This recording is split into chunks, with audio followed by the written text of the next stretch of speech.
Estamos en Arqueología por Teléfono, un canal para pensar la arqueología urbana, para pensar la arqueología en general y para pensar un poquito también de historia, de ciudad y sobre nosotros mismos. Bueno, vamos con eso. En arqueología hay dos problemas. Uno es observar qué era lo que pasaba en el pasado, qué ocurrió. O sea, eso, digamos, es uno de los objetivos que tiene la arqueología. Bueno, vamos a ver cómo vivía la gente, a ver cómo funcionaba la familia o cómo funcionaban las instituciones, qué cosas se consumían, cómo era la economía en cierto momento, qué cambios se produjeron, etc. Bueno, eso lo podemos lentamente ir recuperando de los restos, sumado a los documentos, y vamos viendo a ver cómo se puede ir armando ciertas hipótesis sobre el pasado. La segunda es establecer resultados, o sea, concretamente conclusiones. Decir, bueno, la familia, supongamos, fines del siglo XIX, estaba compuesta por una familia nuclear, pero bueno, incorporaba muchos hijos porque de esa manera había más posibilidades de que trabajaran y podían sostener a los padres en la ancianidad, etc. Conclusiones que, bueno, uno puede estar de acuerdo o no. ¿De dónde sale eso de la arqueología? O sea, eso lentamente hay que irlo construyendo, no es que surge inmediatamente de los restos, sino que se puede ir completando a medida que uno va haciendo sus trabajos de arqueología. Entonces, si uno puede, mediante los restos que han quedado de comida o de loza, de vidrio, más los documentos, puede ir armando, digamos, un panorama en general de lo que iba ocurriendo en determinado periodo de tiempo. Es una tarea muy difícil. Dudo que se llegue a algo mucho más complejo que a lo mejor, bueno, la dieta de una familia a fines del siglo XIX. O sea, pero bueno, o sea, se va construyendo. Entonces, el hecho de que se consuma hueso de vaca, o sea, carne de vaca, y de que queden sus huesos, forma parte de los conocimientos que vamos teniendo de la gente en determinado periodo. Si eso se le suma el tema de los documentos, cómo estaban armados los grupos sociales, la cantidad de gente que vivía en determinado momento, se puede ir viendo, bueno, cómo son los cambios, sobre todo demográficos, cómo son los cambios en las dietas, o sea, pasar de una carne de carnero a una vacuna, incrementar la cantidad de ave, el incremento de personas de determinadas nacionalidades, el incremento del pescado, etc. Se puede ir combinando y así se va rellenando lentamente los huecos que nos van quedando. Hasta ahí todo bien, una tarea bastante ardua que tiene la arqueología, pero lentamente se va construyendo. El tema que aparece es cómo lo armamos, o sea, y cómo lo concluimos. Acá aparecen dos defectos fundamentales de la arqueología y que son tentaciones muy fuertes para quien la hace. La primera es creer que las cosas funcionan siempre igual. O sea, pensar que, por ejemplo, las mujeres bordaban en el siglo XIX puede estar de acuerdo a la realidad, pero pensar que las mujeres bordaban durante el Imperio Romano es un error. Los que bordaban eran los hombres. El bordado de tela era una tarea masculina. Eso que nos choca es muy común, es muy común que nos sorprenda. Bueno, eso está documentado. Otra de las cuestiones que nos puede llegar a asombrar es el rol de la mujer. La mujer, digamos, los códigos que nosotros estamos manejando hoy de relación entre géneros no eran los mismos del siglo XIX. La mujer obviamente estaba destinada a un mandato social, hoy también, pero otro. Pero en ese momento había un mandato social muy fuerte en que la mujer, bueno, tenía como una especie de ancla con respecto al hogar, que bueno, había acuerdos sociales también que hacía que las mujeres respetaran ese lugar y a veces sin darse cuenta que eso las restringía para otros espacios que hoy han recuperado. La primera tentación que aparece con respecto a esto es pensar que siempre fue igual.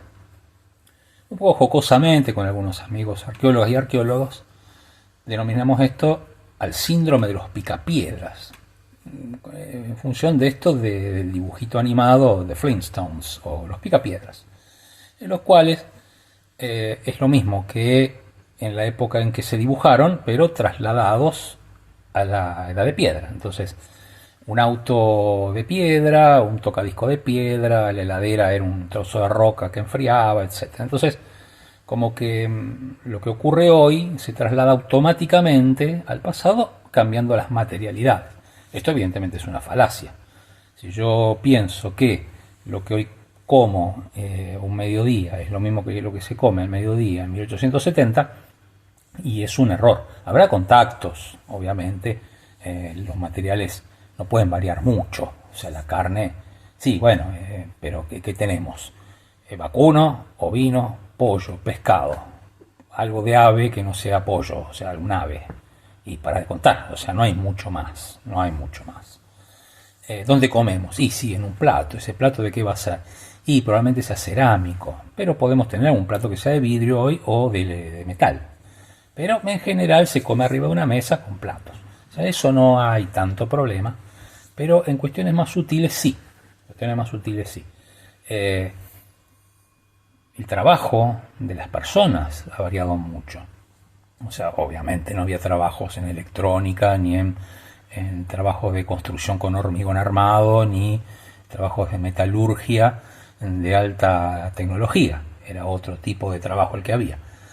Pero por ejemplo, la industria, que hoy conocemos como industria así muy tecnológica y muy variada, a finales del siglo XIX estaba casi toda vinculada con el tema del campo. O sea, la industria que había era, sobre todo, más o menos a partir de 1880, el fuerte de la industria era vinculado en Argentina al campo.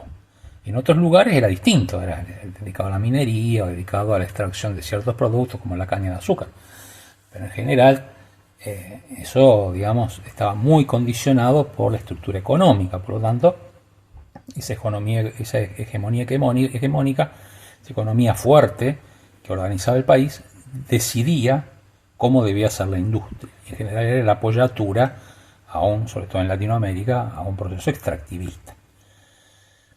El otro problema que tenemos es pensar que nuestras conclusiones, después de un trabajo bastante arduo, son, digamos, totalmente derivadas y constituyen algo importante. Ahí aparece la otra tentación, el creer que después de estudiar mucho los casos y analizar mucho los procesos, sacar una conclusión que es totalmente simple y elemental y sin ningún tipo de importancia. A esto le llamamos, bueno, lo llamó el arqueólogo Hodder en Estados Unidos, igual que Schiffer en Estados Unidos, lo llamó las leyes de Mickey Mouse. O sea, son presuntas leyes o resultados o teorías o afirmaciones que son totalmente elementales. Sí, nos hemos encontrado en la orilla del río un montón de losa tirada y podemos concluir que estaban en el borde del río porque están totalmente gastadas por el agua. Y sí, bueno, si está en el río, o sea, eso no es una conclusión, eso es una observación. Podemos decir, bueno, que de la sociedad del siglo XIX había hombres y mujeres en la sociedad y también niños y ancianos. Y sí, bueno, ¿qué vamos a obtener? O sea, es lógico que ocurran ese tipo de cosas, ¿no? Entonces, ese tipo de conclusiones que son muy, no podríamos decir infantiles, pero a veces los procesos de elaboración que tiene la arqueología, sumamente arduos, cansan al investigador, a la investigadora, y lo hacen llegar a una conclusión que es simple, y dicen, bueno, es como una iluminación. Es como que, encontré que, claro, la losa en el río se vuelve redondeada, se gasta. Entonces, en realidad lo que pasó ahí es que tanto pensar sobre lo que ocurría a la orilla del río, bueno, una conclusión luminosa y sencilla, como que nos alegra, y a veces resulta una conclusión bastante simplota. Eso hay que evitarlo también. De todos modos, estas dos tentaciones creo que hemos aprendido en arqueología a no mirarlas tanto, a darnos cuenta por lo menos que ocurren, y la arqueología actualmente, y sobre todo la arqueología urbana, trata de constantemente renovarse y observar un poquito mejor. Trata de que las cosas se resuelvan mediante preguntas que se responden y no como afirmaciones que se obtienen prácticamente de la nada.